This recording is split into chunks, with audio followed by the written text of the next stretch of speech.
안녕하세요. 중앙대병원 외과의 대장학문을 담당하고 있는 박병관이라고 합니다.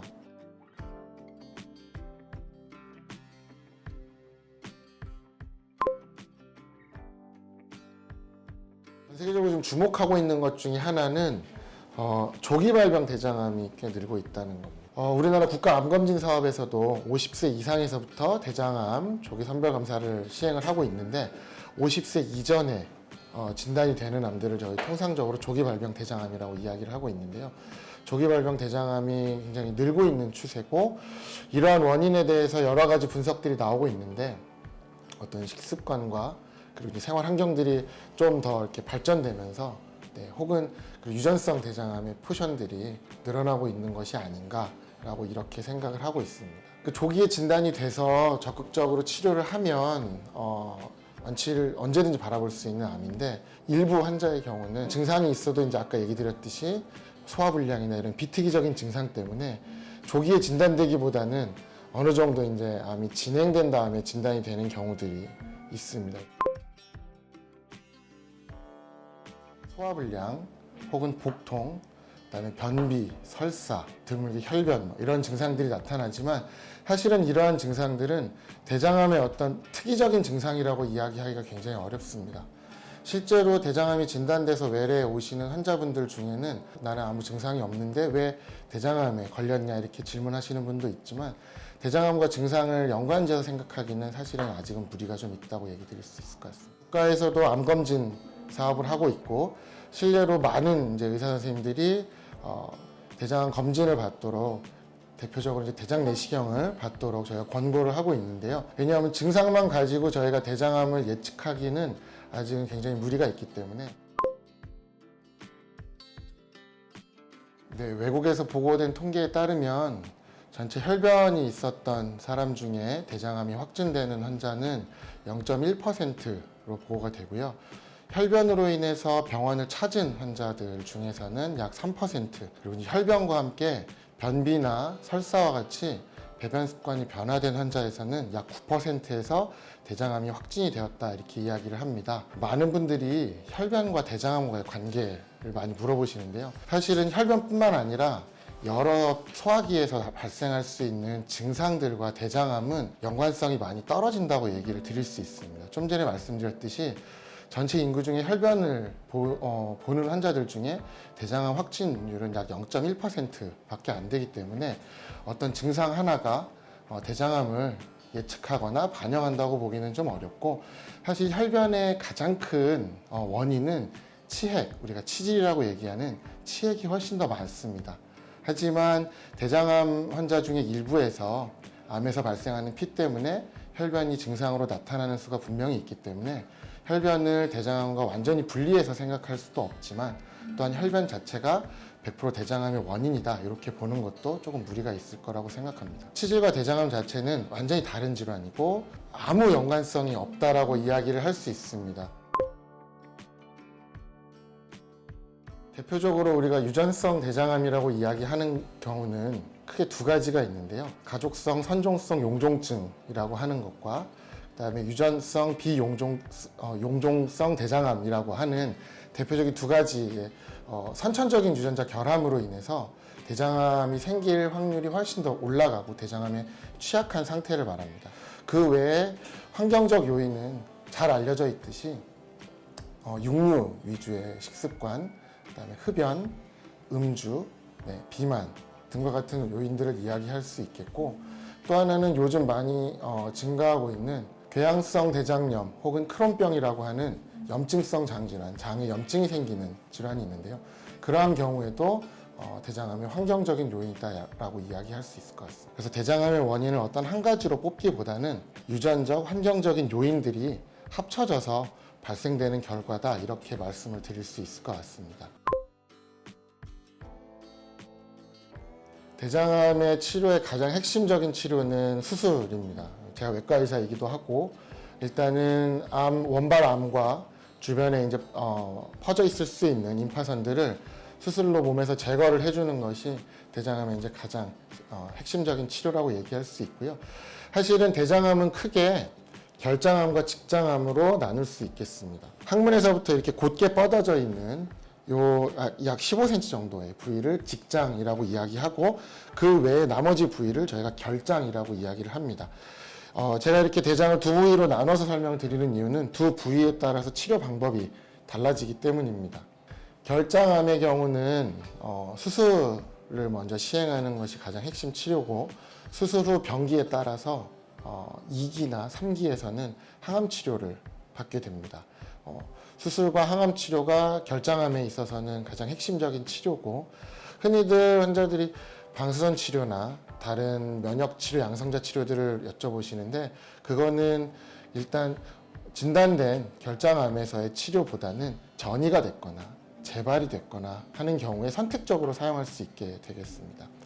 하지만 직장암에서는 아까 보여드린 직장 부위는 골반 안에 고정이 되어 있기 때문에 저희가 수술과 항암 치료 외에 방사선 치료라는 또 다른 치료를 사용할 수 있습니다. 그래서 국소 진행성 임상병기 2기나 3기인 국소 진행성 직장암에서는 수술을 먼저 시행하기보다는 수술 전에 항암 방사선 치료를 먼저 시행해서 암의 크기를 줄여서 국소 재발률을 낮추고 괄약근 보존, 항문을 보존할 수 있는 그 확률을 높이게 됩니다. 그래서 현재까지 국소 진행성 직장암의 표준 치료는 수술을 먼저 하는 것이 아니라 항암 방사선 치료를 먼저 시행하고 그 후에 수술로 암을 제거하고 그 뒤에 다시 항암 치료를 하는 것이 치료의 방법입니다.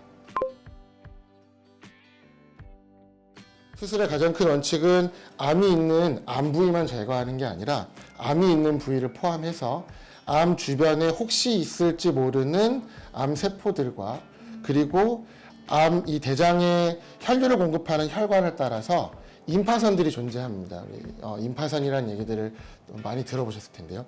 그 암이 그 임파선에 전이가 되어 있을 가능성이 있는 임파선까지 다 제거를 해주는 게 수술의 가장 중요한 원칙이 되겠습니다. 말씀드렸듯이 구불결장이나 혹은 이제 직장의 아주 상부 항문에서 거리가 떨어진 경우에는 저희가 괄약근을 살리고 항문을 살리고 직장 일부와 구불결장을 제거하는 전방절제술을 시행하게 되고요. 굉장히 항문에 가까운 부위에 저위 직장암이라고 얘기하는데요.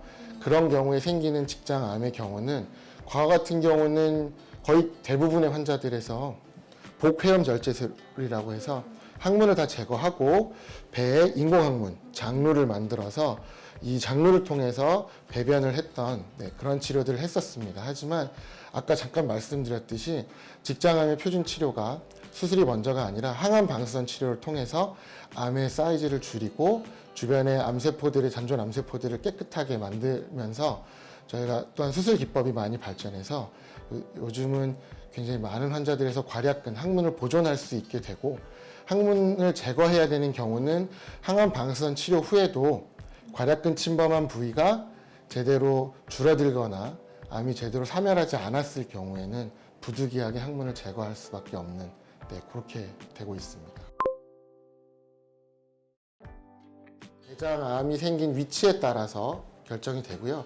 수술 방법은 역시나 이제 과거에는 배에 이제 약 20에서 25cm 정도의 절개를 하고 하는 개복 수술을 대부분으로 시행했습니다. 하지만 이제 최근에는 최소 침습 수술이라고 해서 복강경 수술이나 로봇 수술과 같이 배에 이제 과거처럼 그렇게 절개를 많이 하지 않고 트로카라고 하는 이제 기구를 통해서 카메라와 수술 기구가 복강 안으로 들어가서 복강 안에서 수술을 시행하고 암 제거를 위해서 가운데 일부의 절개를 통해서 암을 제거하는 그렇게 해서 환자의 통증도 줄고 회복도 훨씬 빨라지는 최소 침습 수술을 대부분 시행하고 있고 로봇 수술이 얘기를 많이 들으셨을 텐데 로봇 수술 또한 시술하는 외과 의사에게 굉장히 선명한 시야와 그다음에 배 안에서의 조작법들을 훨씬 더 용이하게 해주는 굉장히 장점을 많이 가지고 있지만 아직까지는 비용적인 문제 때문에 대중화해서 시행되지는 않고 있습니다. 우리 국가암등록 통계사업 결과에 따르면 암이 대장에만 국한되어 있는 경우에는 5년 생존율이 94%였고 그다음에 주변에 임파선까지 암이 진행된 상태에서는 82.5%. 이렇게 좋은 성적을 보였습니다. 하지만 다른 장기에까지 전이가 된 4기 대장암에서는 5년 생존율, 완치율이 약 20% 정도로 굉장히 낮은 것으로 보고가 되었습니다. 대장암 재발률은 대장암 1기에서는 재발률이 약 5% 내외로 저희가 보통 이야기를 하고 있고 2기에서는 한 10%, 3기에서는 한 30% 정도로 저희가 이야기를 하고 있습니다. 대장암 재발의 원인은 사실 우리가 원칙적으로 대장에 있는 암과 주변에 이제 퍼져 있을 암까지 수술로 다 제거를 했는데 재발을 다시 한다는 것 자체는 현재 저희가 지금 생각하고 있기로는 미세 잔류암이라고 해서 저희가 수술로 제거한 부위 외에 혈액이나 혹은 다른 장기 속에 아주 작은 세포들이, 대장암 세포들이 남아있지 않나라고 지금은 추정을 하고 있습니다. 그에 관련된 몇 가지 저희가 그런 것들을 유추해 볼 수 있는 그런 연구 결과들도 있고, 네. 그렇기 때문에 그러한 재발을 줄이기 위해서 저희가 수술 후에 항암 치료를 통해서 그러한 미세 잔류암을 줄이고자 하는 그러한 치료를 하게 됩니다. 용종 중에 저희가 선종이라고 이야기하는 것은 아까 처음에 말씀드렸듯이 유전자의 결함이 점점 쌓이면서 정상 상피세포가 용종으로 변하게 되고 이 용종 이후에 유전자의 결함이 점점 더 축적이 되면서 대장암으로 진행한다고 이야기를 하고 있고요. 하지만 대부분의 대장 내시경을 하면서 보이는 용종들을 가지고 암으로 걱정하실 필요는 없지만 저희가 진행성 선종이라고 이야기를 하는 것이 있습니다.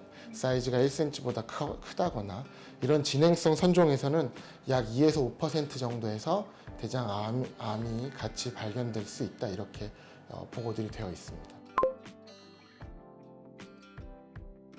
네, 맞습니다. 대장 내시경이라고 하는 굉장히 중요한 진단 검사 방법이 있기 때문에 대장 내시경을 통해서 용종이 있을 때 용종을 미리 제거하고 그로 인해서 암 발생률 자체를 낮추고 또한 증상이 없을 때에도 정기적으로 대장 내시경을 시행함으로 인해서 대장암이 생겼다고 하더라도 비교적 조기에 발견해서 적극적인 치료를 통해서 완치를 노려볼 수 있는 굉장히 대장 내시경이 대장암을 조기에 진단하고 예방하는 데 있어서 매우 중요한 검사라고 이야기할 수 있겠습니다.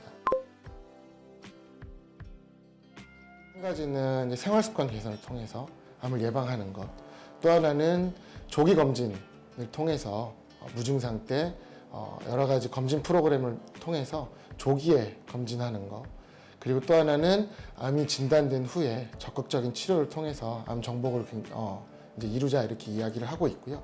대장암에서 대장암을 예방할 수 있는 방법으로 제가 가장 먼저 꼽는 것은 대장 내시경입니다. 증상에 관계없이 정기적으로 대장 내시경을 받으면서 용종이 있을 때는 용종을 제거해서 대장암의 씨앗이 될 수 있는 것을 미리 제거하고, 또한 대장암이 있을 경우에는 조기에 진단돼서 적극적으로 치료를 해서 완치를 바라보는 것이 매우 중요할 것 같고요.